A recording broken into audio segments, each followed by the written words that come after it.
Welcome to Facts TV News, where everything is true. St. Elizabeth farmer chopped to death.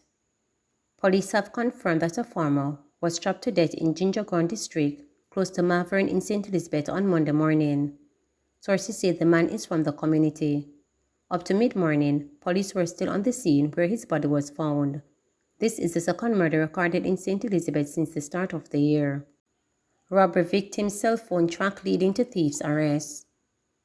A man has been charged after a cellular phone that was robbed from a woman on Warren Street in St. Anne's Bay, St. Anne, was found in his possession. Charged with robbery with aggravation, possession of illegal firearm and using a prohibited weapon to commit a felony is 20-year-old Samuel Marshall, otherwise called Sammy, of Green Bay in Steertown, St. Anne. Reports are that about 6:47 p.m., the robbery victim and a friend were walking along the roadway when they were held up at gunpoint by a masked man and her cellular phone was taken. A report was made to the police and the cellular phone was tracked and found in Marshall's possession. Marshall then confessed to being the robber. He was subsequently charged. His court date is being arranged. Man shot to death while trying to quell dispute, one in custody.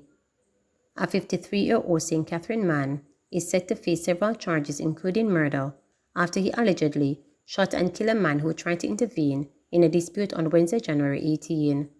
Conwan Johnson, otherwise called Con, of Montroses District in Newarton, St. Catherine, has been charged with murder, assault at common law, possession of illegal firearm, possession of firearm with intent to injure, using a firearm to commit a felony, and possession of illegal ammunition. Reports are that about 3:40 a.m. the now deceased, Clayton Turner, intervened in a dispute between Johnson and a female companion. He was reportedly shot to death by Johnson, who also pointed the firearm at the woman before fleeing the area. The police were summoned and Turner was pronounced dead at hospital. Johnson subsequently turned himself into the police and was charged.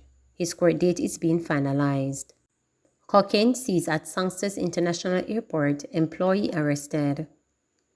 Police assigned to the Narcotics Division seized 2.5 kg of cocaine and arrested an employee at the Sangster International Airport in Montego Bay, St. James, during an operation that was conducted on Sunday, January 29. Reports are that about 11:50 a.m., members of the Narcotics Division and Customs Contraband Enforcement Team were conducting operations at the airport when an employee was seen acting in a manner that aroused their suspicion. The employee was subsequently accosted and searched, and 4 parcels containing cocaine were found in his possession. The man was arrested, however, his identity is being withheld pending further investigations. Police seized firearm ammunition following fatal shooting in Kingston Western Division. Police in the Kingston Western Division seized 2 firearms and 46 rounds of ammunition on Sunday during police military operation in the area, following reports of a fatal shooting on Lincoln Crescent, a community within the division. It is reported that about 2:30 p.m., 19-year-old laborer Shaheem Williams, otherwise called Shazzy, was among a group of men sitting inside a yard having drinks. They were reportedly pounced upon by armed men who opened gunfire hitting Williams and another man. The police were summoned and the injured men taken to hospital. Williams was pronounced dead and the other man admitted for care. His condition is considered serious. As a result, the police launched an operation within the division and were on patrol in the area about 5:15 p.m.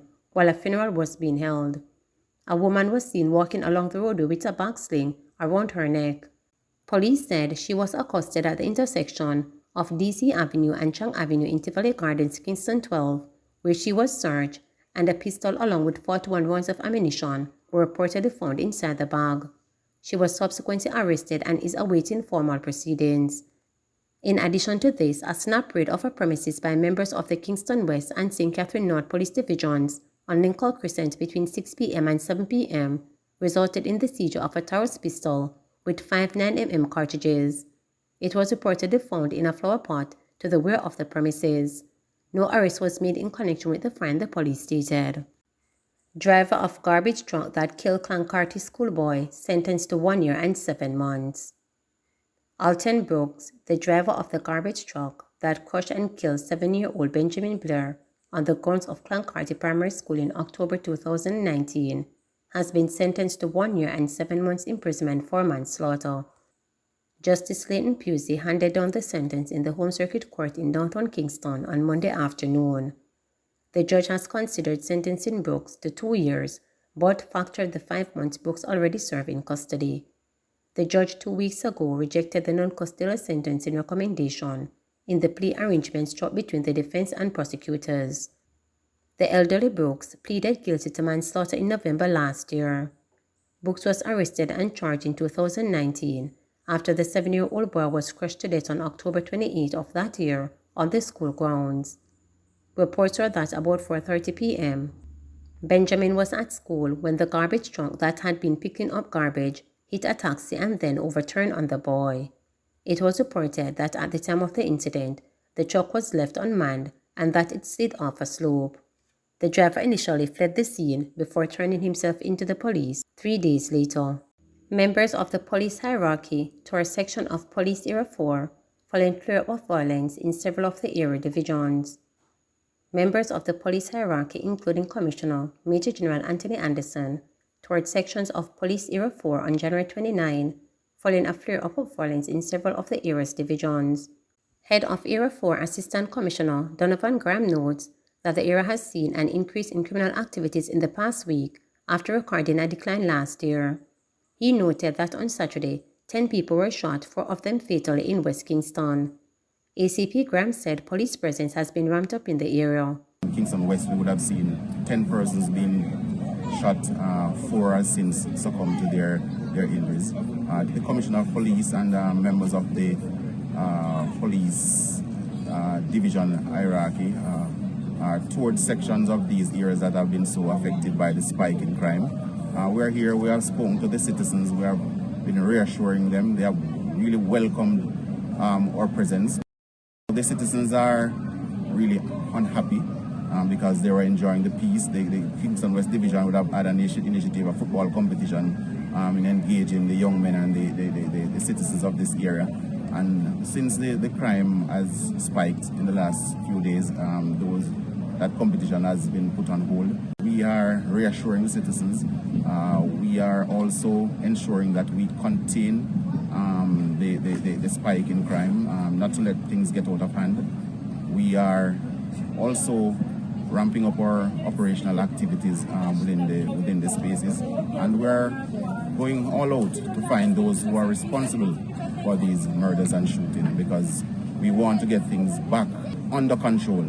We're still not far off from the numbers that were last year. Just the spike in these 2 divisions. Only Kingston West would have gone ahead by 2 murders since the start of the year. All other 4 divisions in Area 4 are still showing a reduction in murders. So we're here for the long haul. Long line at traffic courts as motorists attempt to clear fines. Scores of motorists showed up at the corporate area traffic court on Melbourne Road in Kingston on Monday to avoid being penalized when the new Road Traffic Act is implemented on February 1. Traffic courts over the last 2 weeks have been inundated with crowds of motorists who are trying to secure a court date to pay outstanding fines as the new Road Traffic Act, with its far more punitive fines for the traffic breaches, takes effect.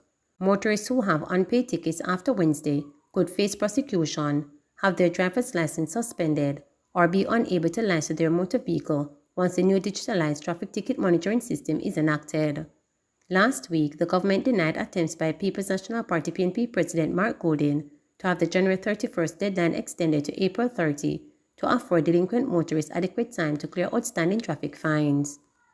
National Security Minister Dr. Horace Chang vehemently denied the extension, stating that they breached the law and disrespected the law with their refusal to pay when they had the opportunity to do so. Chang was speaking in the House of Representatives during the debate on the Road Traffic Act, which provides a period of relief for persons with unpaid traffic fines ahead of the new Road Traffic Act.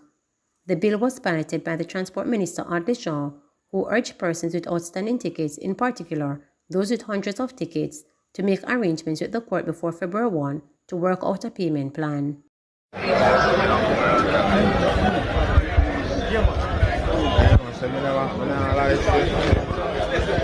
Yeah, man, and I see that line, yeah?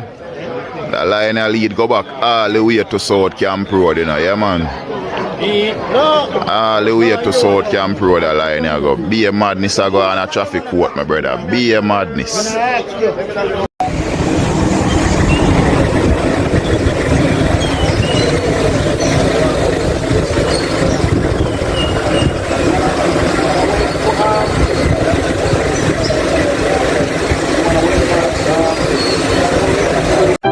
Please remember to subscribe, like, share, and click the